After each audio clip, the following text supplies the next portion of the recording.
Bonsoir à tous, donc on va attendre encore un petit peu avant de commencer.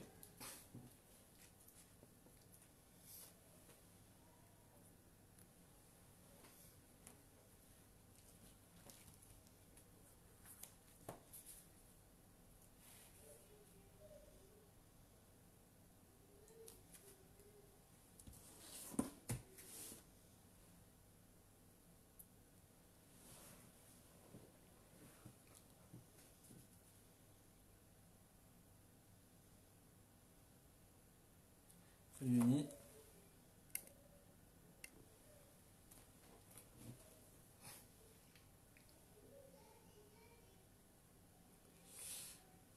Donc le cours de ce soir est pour la Rifochéma de tous les malades, qu'on ne puisse entendre que des bonnes nouvelles avec les deux dieux, pour tout l'âme Israël.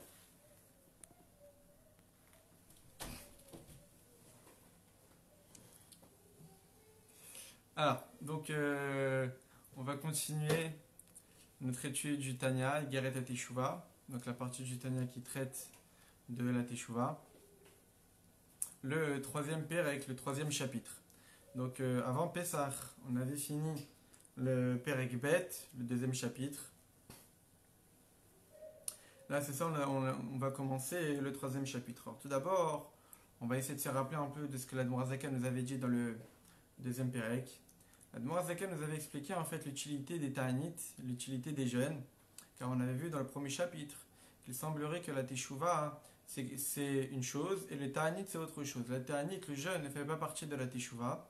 La Teshuvah, c'est regretter le passé, c'est avouer à Dieu ses fautes et prendre la bonne décision de ne jamais les recommencer.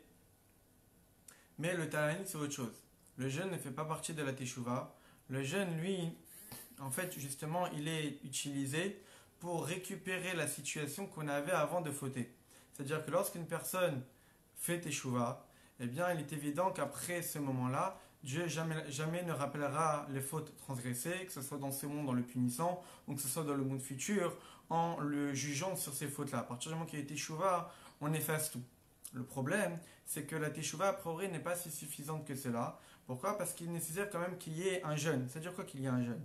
C'est-à-dire que lorsqu'une personne transgresse une avéra, en fait, il détériore le lien qu'il avait avec Akadosh Baruch Hu, au point que Dieu, en fait, d'une certaine manière, n'a plus de désir et n'a plus de satisfaction de sa avodat Hashem, de son service divin des mitzvot qu'il pratique ou de la Torah qu'il étudie. Pour retrouver la proximité qu'il avait avec Akadosh Baruch Hu au préalable, avant même de fauter, alors il est nécessaire de faire quelque chose en plus que la Teshuvah.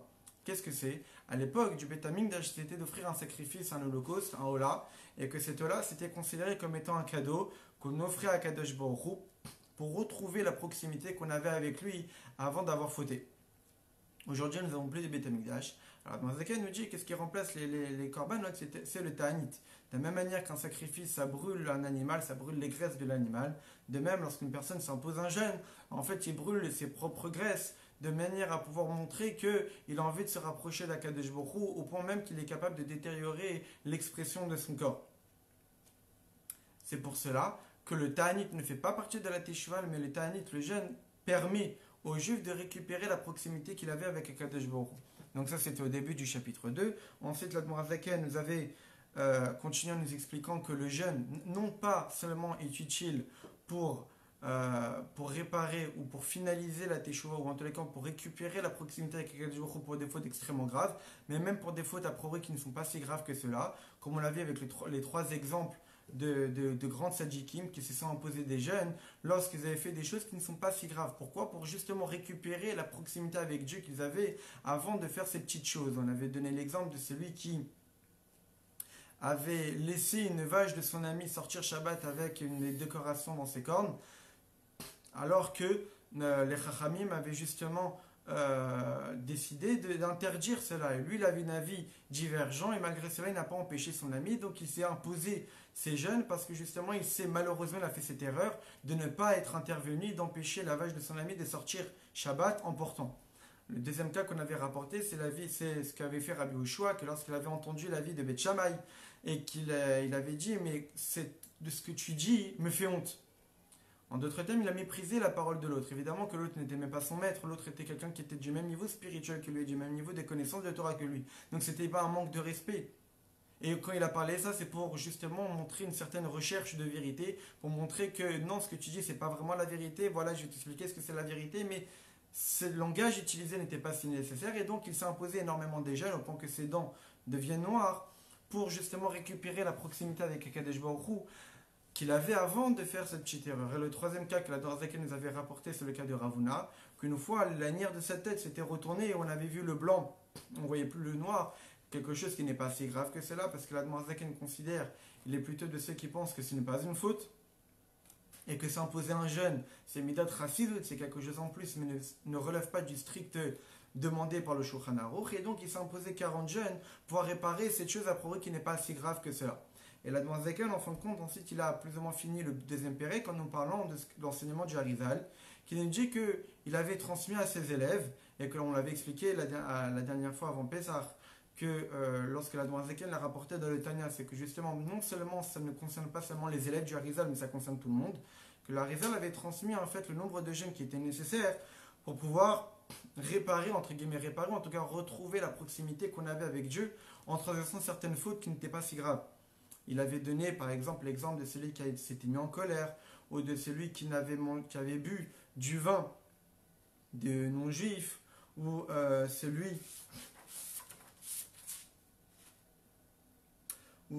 celui qui n'avait pas prié. Et donc, il avait donné ça, c'est le nombre de jeûnes par rapport à ces trois erreurs-là. Là, lorsqu'on va commencer le troisième pérec, la Zaken va parler de quelque chose qu'il n'avait pas parlé dans les chapitres précédents, qui est très bien. Donc, le Harizal et certains Sfarim de Moussar, des tchiks juives, nous parlent d'un certain nombre de jeûnes à s'imposer pour pouvoir réparer d'une certaine manière certaines transgressions, certaines fautes transgressées. Mais on ne parle pas a priori de combien de jeûnes effectués. C'est-à-dire qu'imaginons qu'une personne transgresse une faute, mais plusieurs fois. Combien de jeûnes va devoir s'imposer? Est-ce qu'imaginons que pour une faute, il devrait s'imposer 50 jeûnes, et puisqu'il a transgressé 2 fois cette faute, donc il va devoir faire 100 fois, 100 jeûnes, etc. Donc ça, la Zaken va traiter dans ces chapitres, et on va aussi essayer d'expliquer qu'est-ce qui se passe lorsqu'une personne refait une même faute plusieurs fois. Déjà, transgresser une faute, c'est grave, mais que malheureusement, une personne a transgressé la même faute de nombreuses fois, il a été redondant sur cette transgression. Alors, on est au début du Perek Gimel, on a la page Tzadik Bet Amud Bet, pardon, Tzadik Bet Amud Aleph, et je l'ai envoyé sur Facebook et sur WhatsApp pour avoir le document. Donc, on est au début du Perek Gimel. Vehine, et voici. Chachmei HaMusar Acharonim, les sages du Moussar, les derniers sages du Moussar, Nechleku, sont en machloket, Bemi Shechata Chet Echad, Pa'amim Rabot. Il y a une divergence d'opinion concernant la personne qui aurait transgressé une faute, mais de nombreuses fois. La même faute, mais il l'a répétée de nombreuses fois. Diesh Omrim, il y en a qui disent, Shitzarich litanot mispar atzomot, leotochet, Pa'amim Rabot, qui fait un mispar ashechata. Certains pensent qu'il serait nécessaire de jeûner le nombre de jeûnes pour la faute, multiplié par le nombre de fois où la faute a été transgressée. C'est-à-dire, et la Zaken va donner un exemple, imaginons, on avait donné la semaine dernière, avant Pessah, le cas de celui qui était mis en colère, et le Harizal nous disait que celui qui s'est mis en colère, il devrait s'imposer 151 jeûnes. Très bien. Imaginons qu'une personne s'est mis 10 fois en colère. Donc il a transgressé cette faute 10 fois. Eh bien, pour le premier avis qu'on vient de rapporter, il semblerait qu'il faudrait multiplier par 10 le nombre de jeûnes nécessaires pour réparer une faute. La faute de s'être mis en colère. 151 jeûnes pour s'être mis en colère. Tu t'es mis 10 fois en colère. Donc 10 fois 151, 1510. Et donc, la personne qui voudrait réparer toutes ces fautes, il devrait faire 1510 jeûnes. Donc ça, c'est le premier avis qu'on a rapporté. Ce premier avis, qu'est-ce qu'il nous dit? On va voir ici qu'il semblerait qu'il faudrait multiplier le nombre de jeûnes pour la faute concernée. À la fin du premier chapitre, la Zaken nous avait dit que certains livres du Moussar nous citaient plusieurs jeûnes, plusieurs mortifications que le juif devait s'imposer pour celui qui transgressait des fautes extrêmement graves. que ce soit des fautes qui étaient passibles du retranchement, ou des fautes qui étaient passibles de la peine capitale, ou même quelqu'un qui était passible de la mort, bidé shamaim, de la mort céleste. À la fin du chapitre 2, la Nourazaken nous avait rapporté l'avis du Harizal, qui nous avait enseigné un certain nombre de jeûnes, pour certaines fautes pas si graves que cela, comme par exemple la colère, comme on l'a dit, ou quelqu'un qui avait bu du vin de goy, ou quelqu'un qui n'aurait pas prié. Même dans les livres de Moussar ou des enseignements du Harizal, on nous parle aussi de nombreuses fautes, lorsqu'une personne il aimerait réparer les fautes qu'il aurait transgressées, mais il aurait transgressé une faute de nombreuses fois. Mais la Zaken n'avait toujours pas rapporté leur avis. Comment peut-on réparer ces fautes-là? Quelqu'un qui aurait répété une faute de nombreuses fois. Sur cette question-là, ici, la Zaken justement intervient. C'est ce qu'on vient de rapporter. Le premier avis que la Zaken nous rapporte, c'est quoi? C'est qu'il nous dit que mispar abeim amshechata, en fonction du nombre de fois que tu as transgressé la faute, irpolet mispar ataan shinigvo le chikun chedze, eh bien tu as multiplié le nombre de jeûnes qui t'ont institué pour réparer cette faute. Et donc, ensuite la Zaken continue dans le Tanya, il nous dit quoi? Il nous dit Kigon. La Zaken nous donne un exemple. Donc la Zaken nous a rapporté le premier avis, qui nous dit que quoi? Que si une personne a transgressé une faute, et que normalement pour réparer cette faute, il serait nécessaire de faire par exemple 20 jeûnes, eh bien s'il a répété 30 fois, eh bien il devra répéter 30 fois 20 jeûnes. Donc 600 jeûnes. Ensuite la Zaken continue dans le Tanya, on continue. On a la quatrième ligne. Kegon a motzizera levatela, quelqu'un qui aurait des pertes de semences inutiles. Chez Mispar Atsemat Ameforaj Bichikune Tshuva Marizal, que le nombre de jeûnes nécessaires pour réparer cette faute, tel que c'est rapporté dans les enseignements de Harizal concernant la Teshuva, eh bien, Hen Pedalet Ta'aniot, pour pouvoir réparer cette grave faute d'une perte de semences inutiles, eh bien, il serait nécessaire de s'imposer 84 jeûnes. Et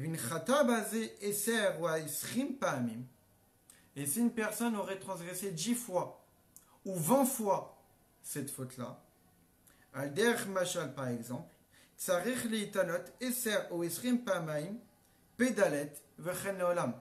Et donc il devrait multiplier 84 jeûnes par 10 ou 84 jeûnes par 20, et de même aussi pour plus que cela. Et donc là, la Zaken nous rapporte un exemple. Il rapporte un certain exemple, qui est celui de Motzizera Levatala, que celui qui a des pertes de semences inutiles, non pas pour aller avec sa femme.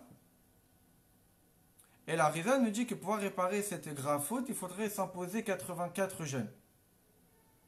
Et là, la Zaken nous dit que si par exemple une personne transgressait cette faute 10 fois ou 20 fois, alors il faudrait multiplier ces 84 jeûnes par 10 ou par 20, voire plus s'il fait plus que 10 ou 20. Ici, on peut se poser plusieurs questions. La première question qu'on peut se demander, c'est quoi? C'est que, pourquoi cet exemple? Pourquoi l'Admour Azaken aurait besoin de rapporter un exemple? Et pourquoi précisément cet exemple plus qu'un autre? Pourquoi précisément cette faute? Il y a énormément de fautes. Pourquoi pas tout simplement reprendre l'exemple d'une faute qu'il avait rapportée dans les chapitres précédents? Pourquoi spécifiquement cette faute en particulier? Autre question qu'on peut se demander, c'est pourquoi il dit qu'il aurait transgressé 10 fois ou 20 fois? Pourquoi ces nombres en particulier? Pourquoi même avoir besoin de rapporter des nombres? Il suffit de dire qu'il aurait transgressé cette faute-là de nombreuses fois.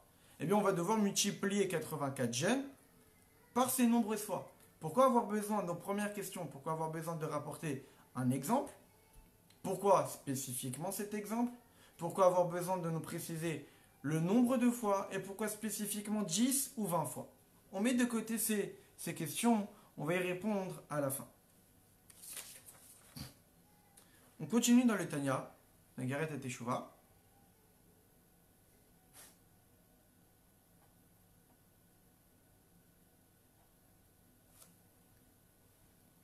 Donc on reprend, on est après le début du chapitre 3, on a la 8e ligne. Là, l'Admor Zaken nous donne un exemple. Doumia des korban khatat shechayav la vie à kol pa'am ve'pa'am. Et donc cet avis-là ressemble en fait au sacrifice expiatoire, le korban khatat, qu'on offrait à l'époque et qu'on offrait à chaque fois un sacrifice par rapport à une faute transgressée. C'est-à-dire que si une personne transgressait une faute, il devrait offrir un sacrifice. Si une personne a refait la même faute, il devrait encore offrir un autre sacrifice. Une troisième fois, encore un autre sacrifice, etc. Et donc, a priori, ce premier avis pense que le nombre de jeûnes qu'on devrait s'imposer pour finaliser le pardon d'une faute, eh bien, c'est comme le korban khatat. À l'image du korban khatat, du sacrifice expiatoire, eh bien, il était nécessaire de l'offrir à chaque fois qu'on transgressait une faute. De même, on devrait jeûner le même nombre de jeûnes pour la faute, fois le nombre de fois qu'on aurait transgressé cette faute. Donc c'est ce qu'on explique ici. C'est quand même le sacrifice expiatoire. Très bien. Ça, c'est le premier avis.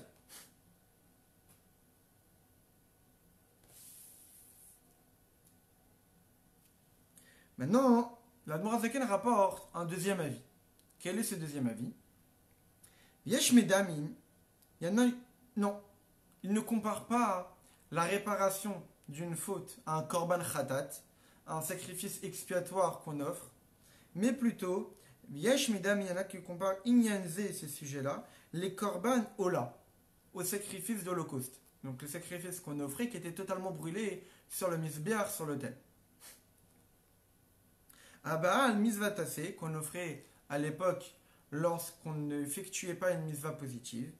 Da filou avar al kama misvatase, même si une personne aurait transgressé de nombreuses fois la même faute positive, la même absence de faute positive effectuée, eh bien, il était pardonné en offrant un seul sacrifice. C'est-à-dire qu'une personne, par exemple, de nombreux jours, il n'avait pas mis les tefilines, et il a envie de se faire pardonner de ne pas avoir mis les tefilines 2, 3, 4 fois, eh bien, il n'a pas besoin d'offrir 2, 3, 4 holocaustes, il offrait une seule fois un sacrifice de Hola, et ça suffisait. Kedita Begmara Perekama des Zvachim, comme cela est rapporté dans le premier chapitre du traité des Zvachim. Et donc ce deuxième avis est bien différent du premier. Il nous compare les jeûnes qu'on devrait s'imposer pour finaliser le pardon d'une faute au sacrifice holocauste, le korban de Hola. Keshem Shimi Shavar Akama Mizatase, de la même manière que lorsqu'une personne transgressait certaines injonctions positives, eh bien il était pardonné en offrant un seul sacrifice. De même ici. On devrait s'imposer une seule fois le nombre de jeûnes nécessaires pour réparer une faute. Et ça fonctionne pour réparer la faute. Adjimian le korban aseh, orak beofen klali. Lo b'chol pratav. Sheken korban echad al shel ola mechaber gam al kama mizvot aseh shonot. V'lo sidra achat shel tanyot to'il rak lemi shechata et oto achet mispar pa'amayim.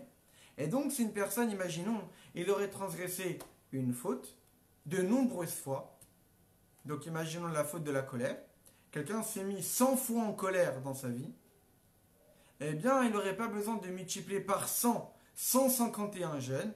Mais vu qu'il est nécessaire pour réparer la colère de s'imposer 151 jeûnes, eh bien, ça serait suffisant de s'imposer 151 jeûnes, même s'il aurait transgressé 100 fois, à l'image du Korban-Ola, que pouvoir réparer une multitude de fautes transgressées, eh bien, il était nécessaire de faire un seul Korban. Donc ça, c'est le deuxième avis. Premier avis nous disait, tu as transgressé 10 fois la même faute, bah, tu devras multiplier par 10 le nombre de jeûnes nécessaires pour réparer ta faute. Deuxième avis, non. Tu as transgressé 10 fois ta faute, eh bien il te suffit de faire une seule fois le nombre de jeûnes nécessaires pour réparer ta faute. Ça, c'est le deuxième avis. Très bien.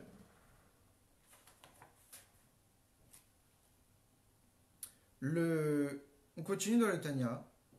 On est à la dernière ligne, dernier mot. Dans lequel il me dit qu'il y a un troisième avis et que c'est plus ou moins celui-là qu'il faut retenir.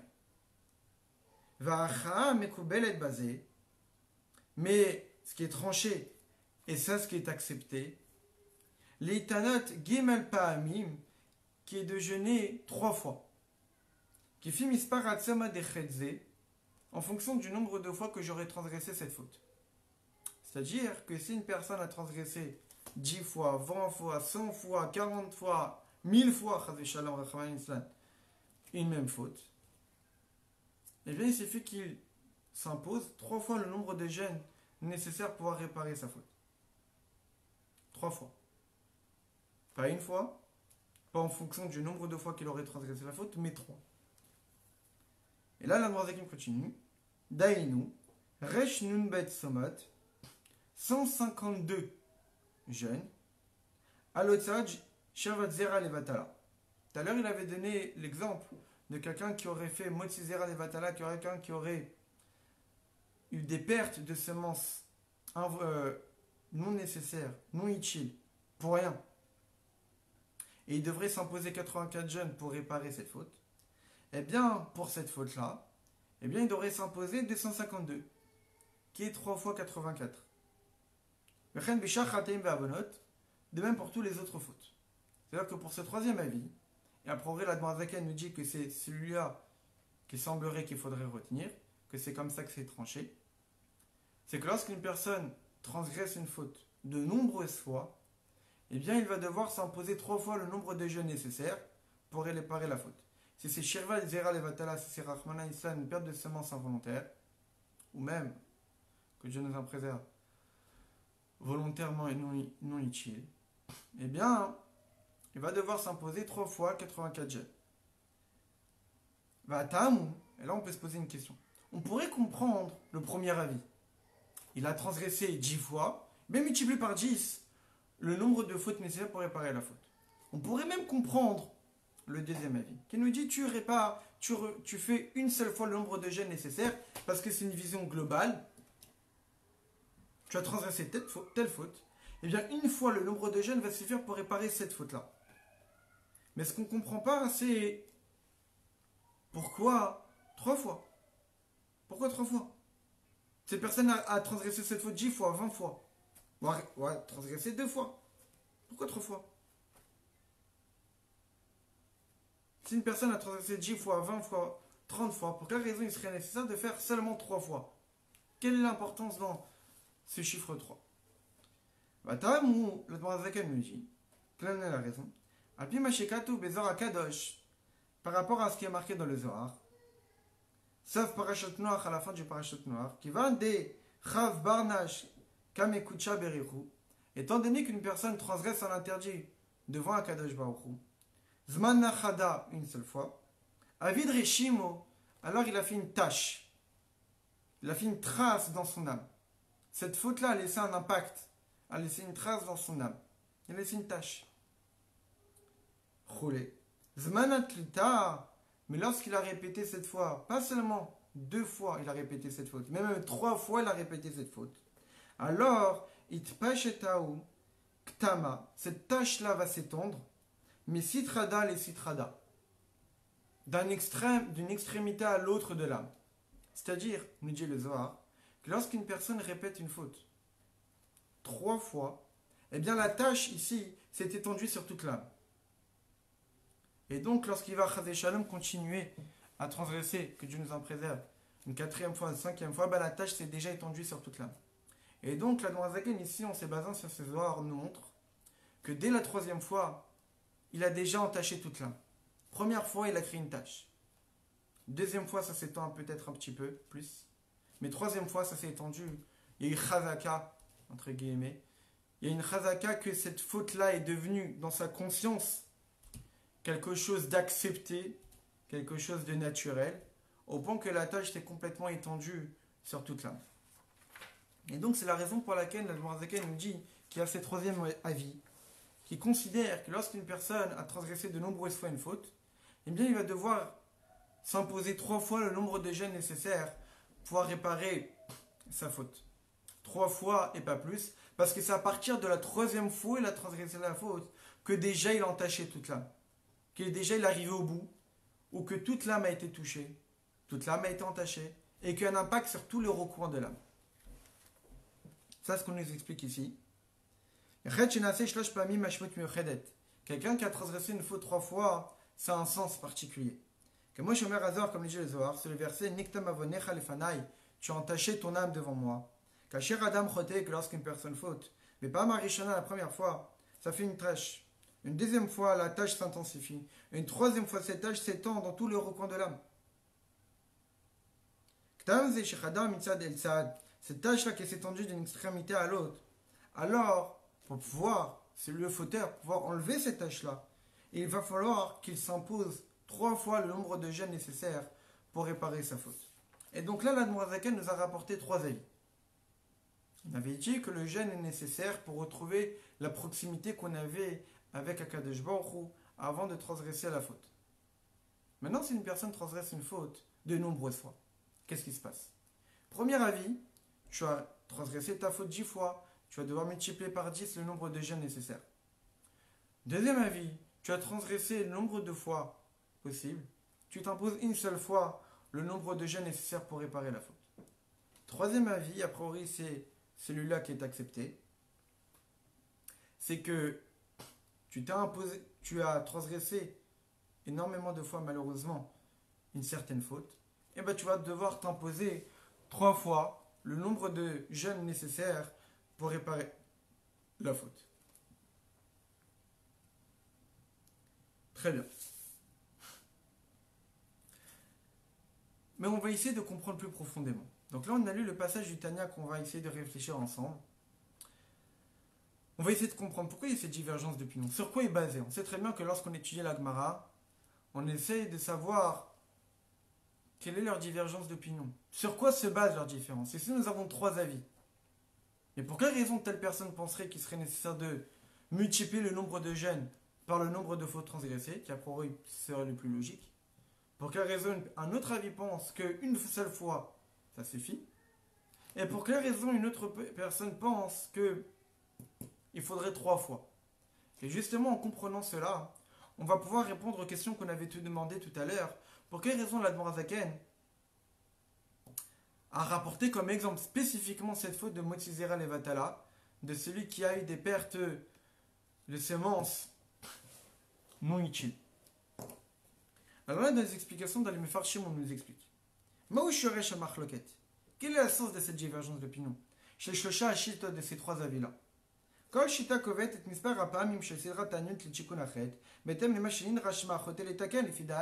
Chaque avis impose un certain nombre de jeûnes en fonction de ce que on considère nécessaire pour éradiquer la faute, pour réparer cette faute.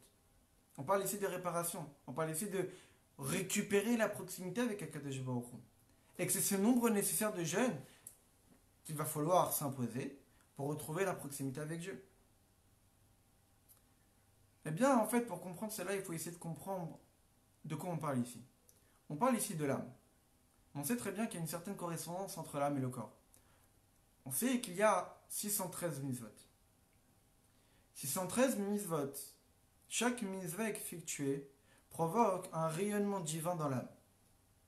Et vu qu'il y a 613 mitzvot, donc 613 sortes d'étincelles divines qui se dévoilent. Et donc en fait, l'âme est partagée en 613 membres. Il y a aussi 613 membres de l'âme, 613 parties de l'âme, et que chaque partie de l'âme est liée à une mitzvah particulière, et en fonction de la mitzvah effectuée, eh bien, il y aura une partie de l'âme qui aura accompli la mitzvah qui le correspond, et une certaine partie de l'âme va pouvoir profiter du rayonnement divin de la mitzvah effectuée.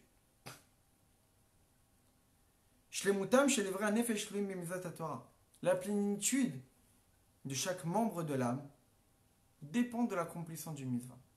L'âme divine ne peut être complète qu'à partir du moment où une personne a effectué les mitzvot qu'il faut. Comme on l'avait souvent expliqué, que l'Admorazaken nous enseigne que quand est-ce qu'une personne a besoin de revenir en Gilgul, en réincarnation, lorsqu'il n'a pas accompli les 613 mitzvot dans la pensée, dans la parole et dans l'action. Le but, c'est de faire en sorte que notre neshama soit complète. Pour que notre neshama soit complète, il est nécessaire d'accomplir les 613 mitzvot par les 3 moyens qu'il est possible d'exprimer les mitzvot, qui sont la pensée, la parole et l'action. Et donc, lorsqu'une personne n'accomplit pas une mitzvah, ou quand lorsque une personne transgresse une avéra, eh bien, il fait en sorte qu'une partie de l'âme n'est pas complète. Je n'ai pas dévoilé la lumière divine qui correspond à cette partie de l'âme, à ce membre de l'âme. Mais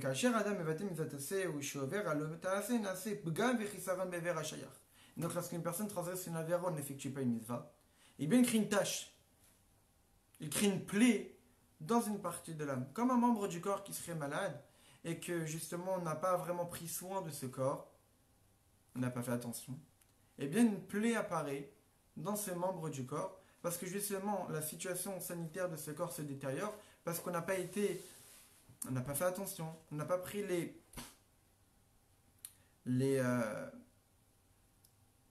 on n'a pas conditionné notre corps à pouvoir justement protéger ce membre avec tout ce qu'il faut.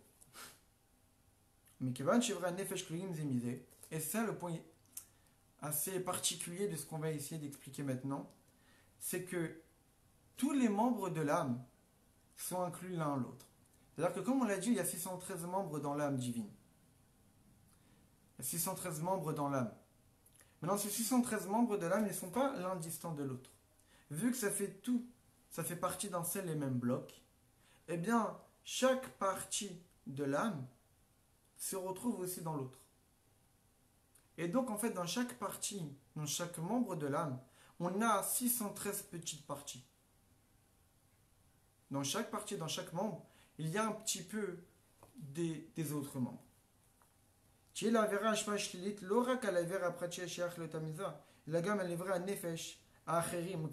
Comme on va l'expliquer après.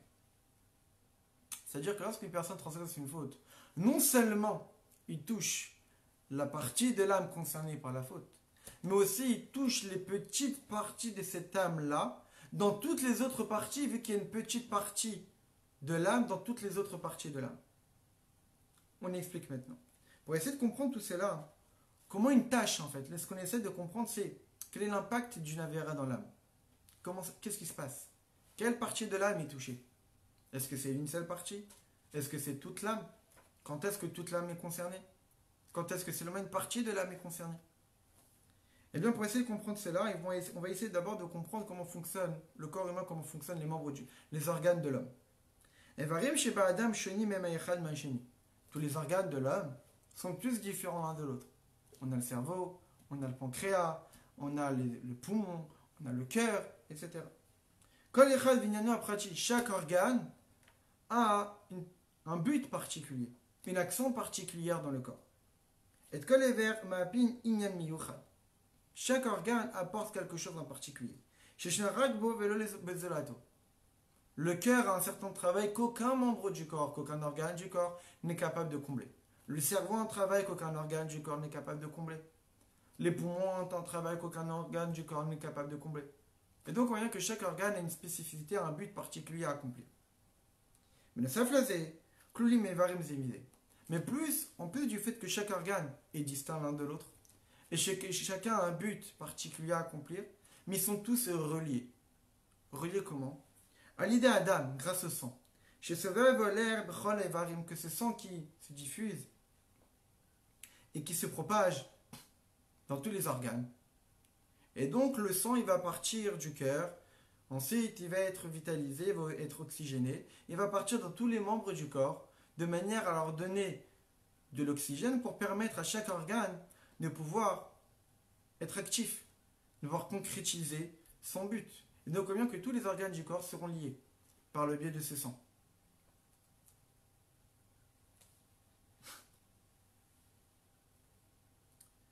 Et donc lorsque le sang il va se propager, par exemple dans le foie, eh bien le sang qui va arriver dans le foie, il aura déjà le sang qui était du cœur, le sang des poumons, il aura déjà le sang du cerveau, il aura le sang du pancréas, etc. Donc dans chaque organe obtiendra du sang, mais que dans ce sang-là, il y a déjà une petite partie, une petite spécificité des autres organes du corps, parce que le sang se propage dans tout le corps. Et donc en fait, dans chaque organe, on retrouvera un petit peu de tous les autres organes.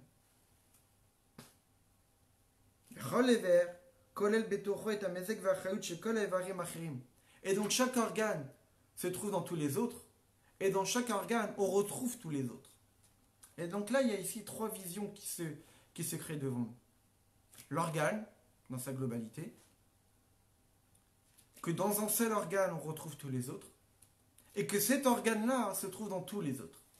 Donc 3 visions des organes, 3 catégorisations qu'on peut retrouver dans un organe. L'organe dans sa globalité, l'organe dans sa particularité, que dans un organe on retrouve tous les autres, et l'organe tel qu'il se trouve chez les autres. ברור שיש הבדל בין חיותו של האיבר כפי שהוא מופיע ומתגלה במקומו, ou בין חיותו המתגלית כשהיא כלולה באיבר אחר. Il est évident qu'il y a une grande différence entre la vie, la vitalité qui s'exprime dans les poumons, et la vitalité des poumons qui se retrouve dans le foie. Il est évident que ce n'est pas du tout la même. L'essentiel de la vie du poumon est dans le poumon. Et la trace du poumon qu'on peut trouver dans le foie, par exemple, est tout à fait minime, mais il existe. Comme on l'a dit, grâce au sang. Le sang qui se diffuse dans tous les organes, qui fait qu'on retrouve une trace, une idée, une présence d'un organe dans tous les autres. Que lorsqu'un organe est inclus dans un autre, c'est juste une superficialité de cet organe qu'on retrouve dans l'autre. Mais l'organe, on ne peut pas le retrouver dans un autre. L'organe tel qu'il est, c'est là où il est. Le poumon, ça reste le poumon. On ne peut pas respirer par le foie. On ne peut pas manger, qui est la spécificité de notre bouche, par exemple dans l'estomac. Chaque organe a son but. Et aucun autre organe ne peut combler l'action d'un autre. Sauf que, par le biais du sang, on retrouve chaque organe dans un autre. Kogen Sargir la Jim est donc de même que comment fonctionne, comme c'est marqué dans les textes, Mifsari et Chazé le cas, que de ma chair je verrai la divinité. Ces versets font référence au temps messianique, lorsque par notre yeux fait de chair et de sang on sera capable de voir la divinité. Mais aussi c'est un enseignement pour dire que si on veut comprendre comment fonctionne les divins, comment fonctionne les spirituels, eh bien réfléchis comment fonctionne le corps, comment fonctionne ta chair. Et donc on comprend de là que malgré que les membres du corps, les organes, se retrouvent tous dans les autres, il reste quand même une spécificité dans chaque organe qui lui est propre et qui lui est unique. Et donc, lorsqu'un membre se détériore, lorsqu'un organe est malade, eh bien, parfois cette maladie peut se trouver seulement dans l'organe. Lorsque les poumons sont atteints, seulement les poumons sont atteints. Mais parfois, cette détérioration, cette maladie est beaucoup plus grave. Et donc, elle touche tous les recoins de l'organe. Pas seulement une partie de l'organe, mais tous les recoins de l'organe. Mais parfois, la maladie est tellement grave qu'elle s'étend même à tous les autres organes du corps.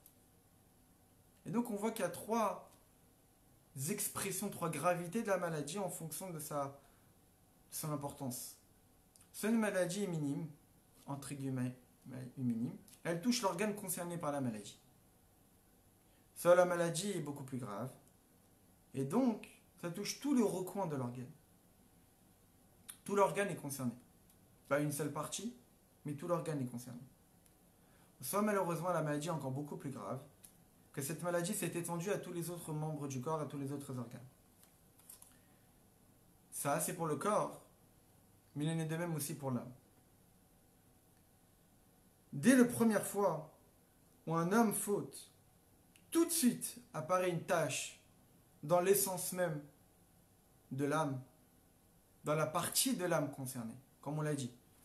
Une faute concerne une partie de l'âme, il y a 613 parties dans l'âme, et donc une faute transgressée concerne une partie de l'âme qui concerne justement cette faute-là.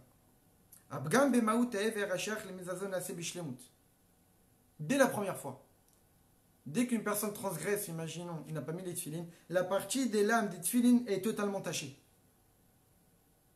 Elle est totalement impactée. Lorsqu'une personne retransgresse la même faute, par rapport à cet impact sur cette partie de l'âme, il ne rajoute rien. Cette partie de l'âme, elle reste entachée dès la première fois. Lorsqu'une personne transgresse une faute 3 fois,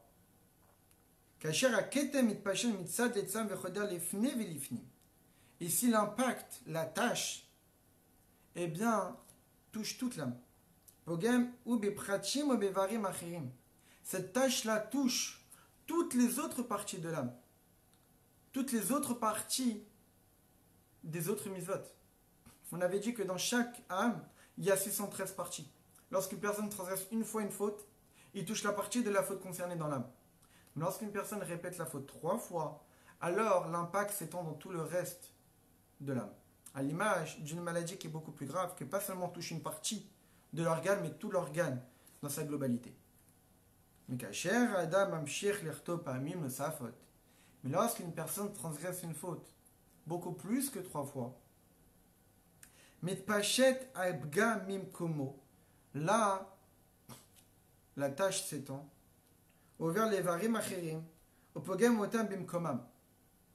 bien, ici, la tâche s'étend et touche la globalité de l'âme. Donc, je répète. Lorsque personne transgresse une fois la faute, ça touche la partie de l'âme concernée par la faute. Si c'est les tefilines, la partie des tefilines concernée. Si une personne a transgressé 3 fois la même faute, à ce moment-là, comme on l'avait dit, dans chaque partie, on retrouve les autres parties. Donc lorsqu'une personne a répété malheureusement une faute 3 fois, eh bien, toutes les parties qui se trouvent dans cette partie-là de l'âme sont touchées. Lorsqu'une personne a transgressé une fois la faute, c'est la globalité de la partie des tefilines. Imaginons si c'est les tefilines. La globalité de la partie des tefilines est touchée. Lorsqu'une personne a transgressé 3 fois, il n'a pas mis les tefilines 3 fois dans sa vie, eh bien, c'est pas seulement la globalité, mais les détails même de cette partie de l'âme liée aux tefilines qui est touchée. Lorsqu'une personne a transgressé les tefilines, n'a pas mis les tefilines plus que 3 fois, eh bien là, la tâche s'étend dans tout le reste de l'âme. À l'image d'une maladie, qu'au tout début, elle peut toucher un organe du corps concerné. Après, si la maladie est beaucoup plus grave, elle s'étend sur tout l'organe dans sa globalité. Et ensuite, si les maladies encore plus graves, Rahman et Islam, eh bien, ça touche tous les autres organes du corps. Donc, on voit ici, en fait, qu'il y a 3 manières de comment une faute peut avoir un impact dans l'âme juive. Soit ça touche la partie de l'âme concernée par la faute. Si la personne répète 3 fois la faute, bah, ça touche tous les détails de la partie de l'âme concernée. Et si la personne a répété plus de 3 fois, et bah là, ça s'étend dans tout le reste de l'âme. Pourquoi ? Parce que dans chaque partie de l'âme, on retrouve la partie de l'âme concernée. Comme on l'a dit, dans le corps humain, chaque organe, eh bien, on peut le retrouver dans tous les autres. Et tous les autres, on le retrouve dans celui-là, grâce au sang qui diffuse la vitalité dans tous les organes. Et donc, un fauteur, lorsqu'une personne il a envie de réparer cette faute, il a envie de finaliser et d'essayer de retrouver la proximité qu'il avait avec Kadesh Baruch Hu avant de transgresser la faute, eh bien, il est évident que ça va être en fonction de comment la maladie s'est étendue, de comment la tâche s'est étendue dans l'âme. Lorsqu'une personne s'impose une seule fois le nombre de jeûnes nécessaires pour réparer une faute,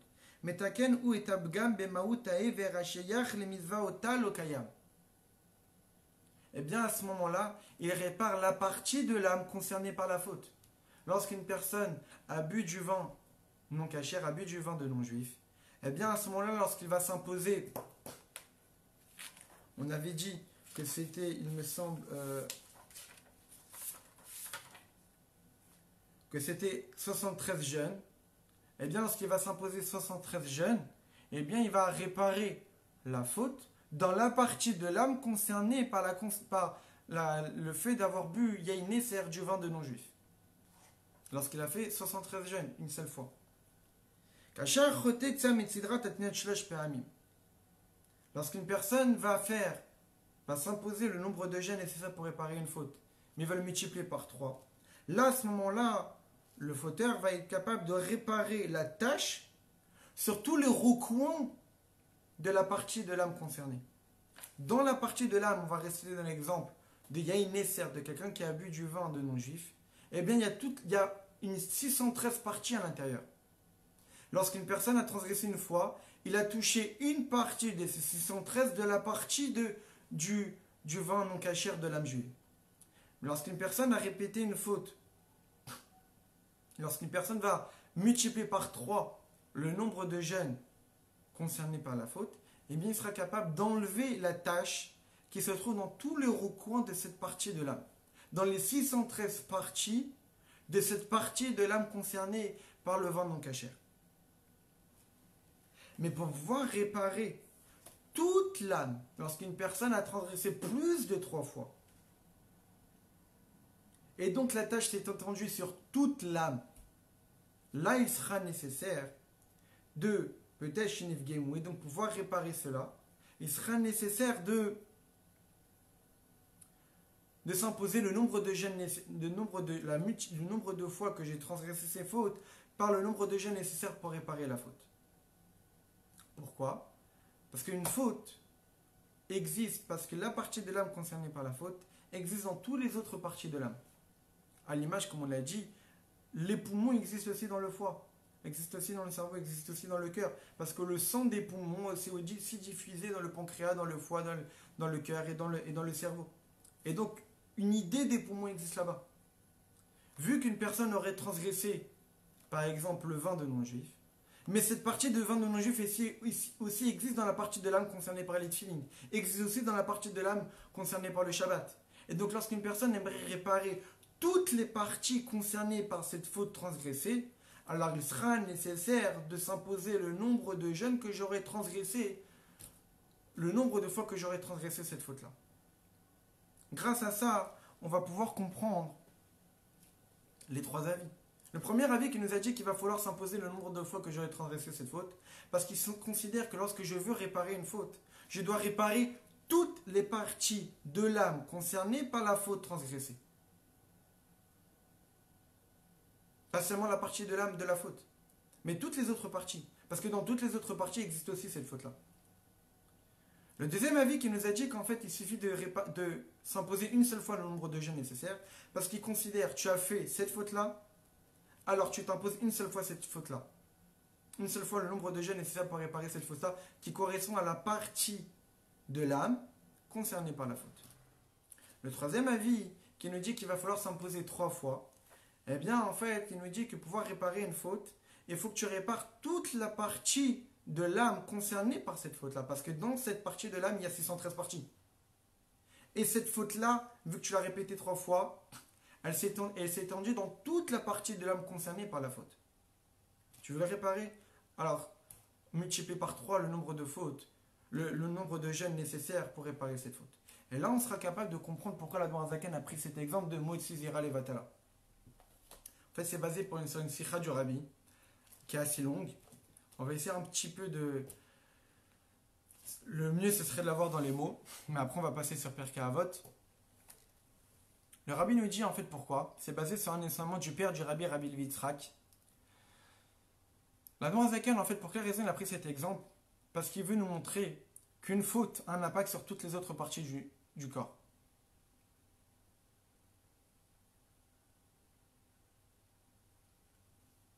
Alors, on verra que plus tard, ce que la Zaken va nous dire par rapport au nombre de jeunes qu'il va falloir s'imposer, surtout dans ces générations-là, on est extrêmement faible.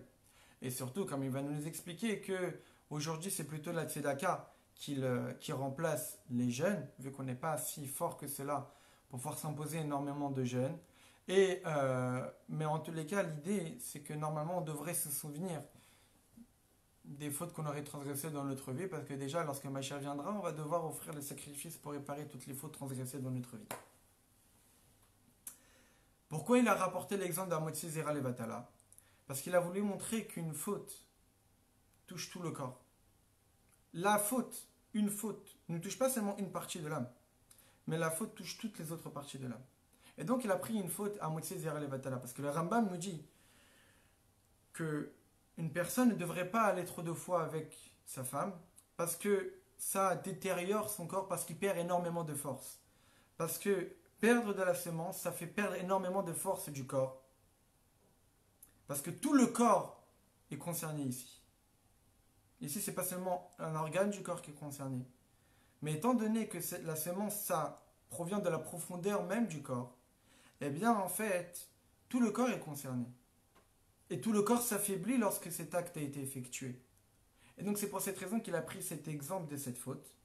Parce que, parce que cette faute est représentative de l'idée qu'une faute est capable d'avoir un impact sur tout le corps.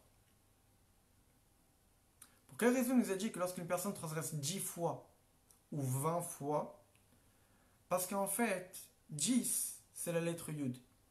La lettre Yud, c'est comme une goutte, comme la semence.